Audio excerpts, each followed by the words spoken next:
drama. I was like, where's the sports? It went away when people gained the ability to create their own content. It's all about story. People have an insatiable desire for two things: stories and complaining. People love to complain, and people love stories.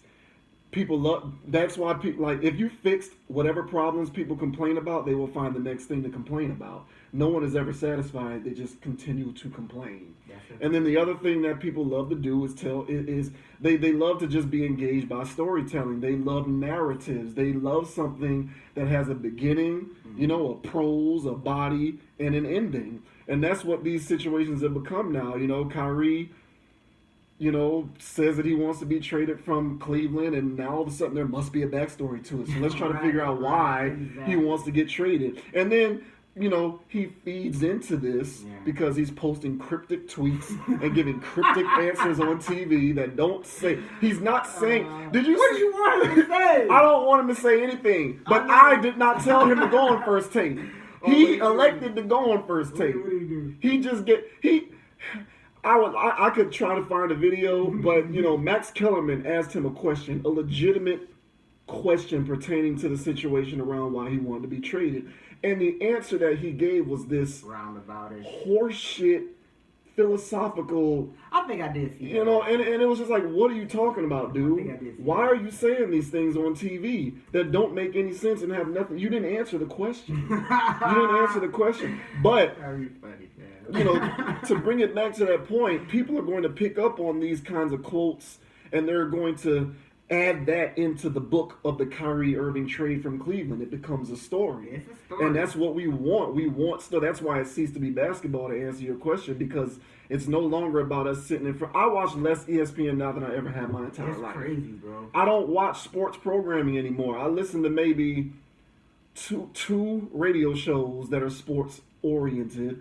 Other than that, I watch less Sports Center than I ever have. I don't watch any of these shows that they put on TV. That stupid ass SC6 is awful with Michael Smith and Jamel Hill. It's just a bad show. Sorry, black people, you want to get mad at me? I don't care. The show is not good. But you don't have to. You're not missing much. but they don't. They try to make the business of sports and entertainment fanfare now more than just the reporting of sports. And we cannot like it all we want to, but once again, it is supported by the masses who desire for this type of content now. That is why there is a place for it. It exists. That is why there is a place for it now. That's why there is a place for Tyrese. Yeah. We just desire for sensationalized entertainment, no matter what the theme is. It can be sports, movies, it can be actors fondling little boys and getting caught up in these situations now. And I'm waiting for the first one who, checks himself into rehab for sexual addiction, which is bullshit, because there's no such thing, if you ask me my opinion. Oh, there's no such thing as sexual addiction? Yeah, I don't think so. I don't think so. I don't think so. If you have a natural desire to do something that is not, hear what I'm saying. Okay, please. Normal sexual behavior, like what Tiger Woods did. Tiger Woods was just cheating on his wife. Oh, that's not That is not sexual addiction. No, that's what I'm talking about. Yeah, I'm not talking about priests messing around with little boys. You have a problem when we're talking about that. But even sexual addiction, bro, there's people who just pull it out and wank it in public. You got a problem. Yeah, that is a problem. You got an addiction. Yeah, okay. Well, let me clarify. That's a compulsion problem, though. I don't know if that's a sexual addiction more so than it's some kind of issue with being able to control your impulses. You mean no addiction to? There are people literally addicted to. I don't mean to. I don't think so. I mean that's what nympho is.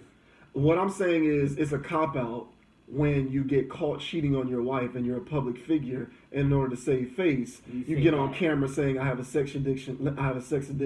Let me check into rehab." You don't have a sex. You don't have a sex addiction. That's what the attorney said. That's what, and he said it. The attorney was like, "Say this," and he said it. There's no sex addiction in that regard. You just cheated on your wife. Those guys don't have the problems. No, they don't. They don't. Okay, you have money, you have wealth, you have prestige, you have resources. it's hard to not take advantage of your multiple options with women if you're a man. That doesn't make you addicted to sex. It just makes you someone who took advantage of your resources. But yeah, I don't mean to go off topic, but you're just saying in cases of a Tiger Woods or in those types of cases, yes. Like, you know, the Weinstein thing. This guy who is being brought up, you know, all of these allegations from all of these women who are saying that he was sexually harassing me. Yeah, the guy has an impulse problem, and he was enabled for so long in his entire life because he was never held accountable for any of those actions. Therefore, I'm hesitant to say that he has a sexual addiction more so than he was just a dude in a position of power who was allowed to get away with all of that stuff. Now the chickens are coming home to roost because people are exposing them. And so he's going to have to eat his crow. And he is eating his crow in many ways.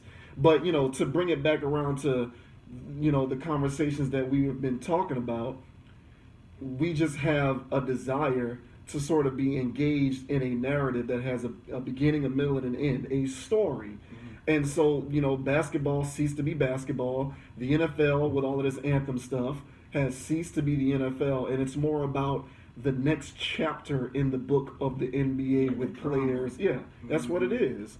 You know, I mean, there's really no other way to slice it, man. And like I said, we support it. Therefore, there is a place for it. It's no different than the situation. I always use the example of the Washington Redskins. That's a racial, like, red skin is akin to calling a black person a nigger, right? I mean, that's what they say. I don't know. I'm not Native American, but that's what I have been told. Well, you know, I'm pretty sure there are nuances to it. It's not exactly the same thing, but we can agree that it's a racial slur. Yes. Yeah, it's not used appropriately. Why say that? Okay, that's fine. That's the thing. But the point that I'm trying to make is that if you really, like, there are all these people clamoring for the Redskins to change the name because it's insensitive. That's a word a lot of people like to use. But people have the power. You don't understand that in order for that to really take place, just don't go to the game. Don't buy tickets. Don't go to the game. Don't watch Redskins games. They'll lose money. They'll lose the revenue. You apply the pressure and they will stop. That hasn't happened because people honestly just don't care. They want their Redskin just like they want their Tyrese. Well, it's and I hear what you're saying, but it's not even just see. So if I have a problem with somewhere overseas, let's just use China for example. Yeah. So I forgive me for not knowing. I don't know if they've got countries or provinces or states. I don't know what's rocking over there.